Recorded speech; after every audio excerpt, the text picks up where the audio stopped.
जिंदगी के दुख और चुनौतियां हमारे हाथ में नहीं होते, लेकिन उनसे जीतना है या हारना है ये तो हम तय कर ही सकते हैं।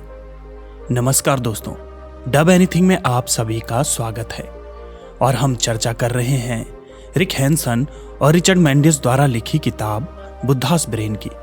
अब तक हमने अपने दिमाग और मन के आपसी तालमेल के बारे में जाना। इस भाग में बात होगी हमारे कष्टों के बारे में। लेखक ने हमारे कष्टों और तकलीफों के बारे में एक बात कही है कि सबसे पहले तो हमें हालातों की वजह से तकलीफ होती है। कभी अपने तो कभी अपनों के दुख हमारे लिए कष्ट बन जाते हैं। ये वो परेशानियां हैं जिन पर हमारा बस नहीं चलता है, इसीलिए इनकी जिम्मेदारी हम खुद पर नहीं ले सकते। लेकिन इससे जन्म लेती है दूसरी तरह की तकलीफें जो हम खुद बना लेते हैं। इन दुखों के लिए हमारा दिमाग और मन ही जिम्मेदार है। जैसे कभी अगर आप एक अंधेरे कमरे में चल रहे हो और अचानक से एक कुर्सी से आपका अंगूठा टकरा जाए और आपको चोट लग जाए। अब ऐसे में पहली तकलीफ आपको शारीरिक होगी, जो कि होना समझ में भी आता है, लेकिन उसके बाद आने वाला गुस्सा, वो भी सिर्फ ये सोचकर कि किसी की गलती की वजह से आपको चोट लग गई। यहीं से शुरुआत होती है आपके दूसरे दुख और कष्ट की। अब आप भी लेखक की इस बात से सहमत होंगे कि पहला कष्ट आपके हाथ में नहीं था, पर दूसरा आपके मन और दिमाग की वजह से आपको मिला। वैसे क्या आपके साथ भी कभी ऐसा हुआ है? कमेंट करके जरूर बताइएगा।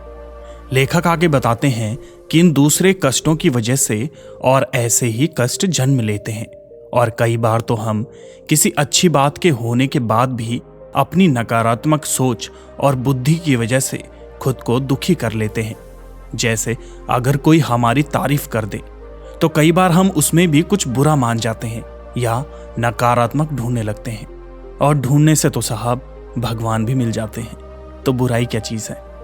बस जैसे ही हमने कुछ बुरा सोचा, हमारे दिमाग में बुरे विचार और बातें आने लगती है और हम परेशान होने लगते हैं।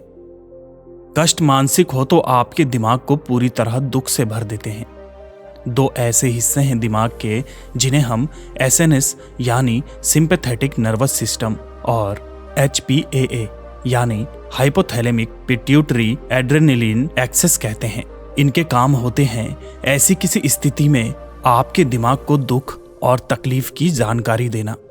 आपको याद होगा पिछले भाग में हमने ये जाना था कि अगर कोई बुरी घटना होती है तो दिमाग उसे जरूर याद रखता है, इसीलिए आपको दुख बहुत आसानी से महसूस होने लगते हैं। एक बात बताइएगा, सुबह उठने के लिए अलार्म का इस्तेमाल करते हैं?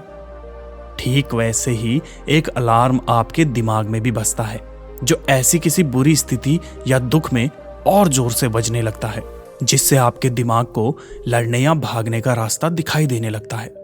कारण चाहे जो भी हो, एमिगडेला नाम का हिस्सा आपके दिमाग में अलार्म को बजाने का काम करता है, जिससे थैलेमस आगे संदेश भेजता है आपके दिमाग के और हिस्सों में, ताकि न्यूरोट्रांसमीटर का संचार बढ़ जाए। एसएनएस भी बाकी के शरीर में संदेश भेजने लगता है कि वो शारीरिक तौर पर भी तैयार रहे, और अंत में हाइपोथैलेमस स्ट्रेस हार्मोन के संचार को बढ़ा देता है। इसके बाद आता है एक्शन का आदेश।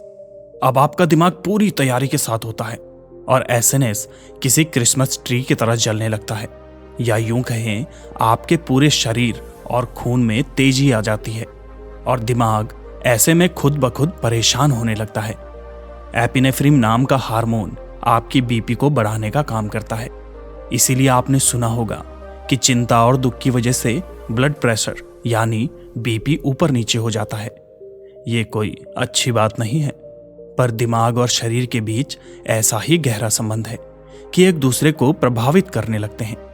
आपकी आंखें बंद होने लगती है, शरीर में खून तेजी से चलने लगता है, सांस की नली भी बढ़ने लगती है, जिसकी वजह से सांस भी तेज हो जाती है।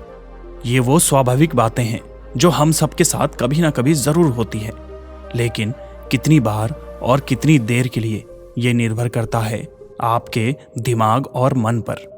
अब तक आपने सुने कई सारे नाम जिनको बोलने और समझने में कठिनाई हो रही होगी, इसीलिए लेखक ने दिमाग के कुछ हिस्सों के बारे में बताया है। पहला है प्रीफ्रंटल कॉर्टेक्स यानी PFC। ये आपके लक्ष्य तय करने में आपकी मदद करता है। इसके बाद आता है एंटीरियर सिंगुलेट कॉर्टेक्स यानी ACC। यह आपका ध्यान भटकने से रोकता है और आपकी सोच और महसूस करने की शक्ति को एक साथ बांध कर रखता है।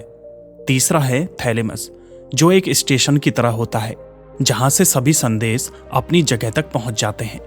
चौथा है हाइपोथैलेमस, जिसका काम होता है जरूरी न्यूरोट्रांसमीटर को दिमाग में समय समय पर पहुंचाना।